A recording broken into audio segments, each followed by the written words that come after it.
चौहान के सादर प्रणाम। और आप लोग के प्यार दुलार आशीर्वाद से हम ऑफिशियल चैनल हमार चालू भइल विजय चौहान ऑफिशियल। ओके काफ़ी प्यार दुलार स्नेह देनी लोग इनमें हमारे बड़ भैया म्यूजिक डायरेक्टर आर्या शर्मा, हमारे डिजिटल मैनेजर जो हैं कमलेश कुमार जी, एवं समस्त भोजपुरिया समाज का सहयोग मिला, सिंगर शिल्पी राज जी, समस्त लोग हमके प्यार दुलार आशीर्वाद देता, हमके चाहता, हमारा सुनता गाना।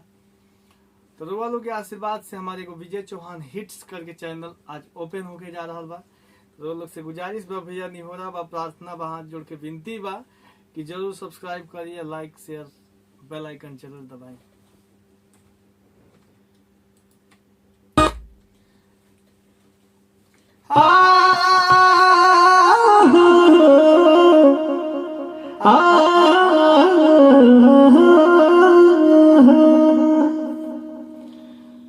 गाना के बोल बा कि लड़त बड़ी तू लड़ाक भइले यारो, सुनी ले कि बड़का पियाक भइले यारो। गाना लोग के हम अभी स्टूडियो में बानी सुनावत है।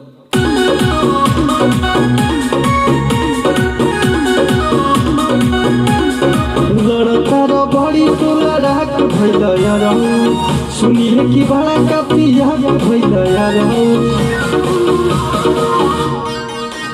अरे पहिले तो हल्का कथा रहल तू पहल, अब तू बड़ा के खादू खाद भइले यारो। हमरा के झूठा हो गोदेरी बनैलू, ए नीलम हो काहे के चिलम धरैलू, ए नीलम हो काहे के चिलम धरैलू, ए नीलम हो काहे के चिलम धरैलू, ए नीलम हो काहे के चिलम धरैलू।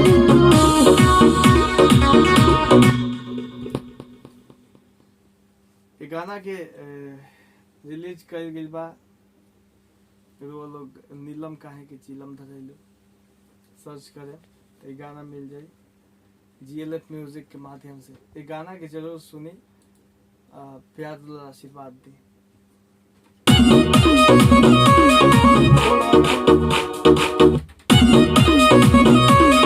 छोड़ अपना सब पतैया हो, देह के करावा दवैया हो। लड़का कोनो चारा ना चाहता कि जिंदगी में हो गया गाना। अरे हम नहीं कोई बेवफैया हो, हमारा अरे हम नहीं कोई बेवफैया हो, काहे हमरा से करे लड़ैया हो।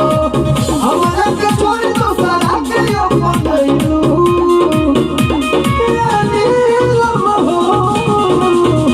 ए नीलम हो काहे के चिलम धरैलू, ए नीलम हो काहे के चिलम धरैलू, ए नीलम हो काहे के चिलम धरैलू, ए नीलम हो काहे के चिलम धरैलू।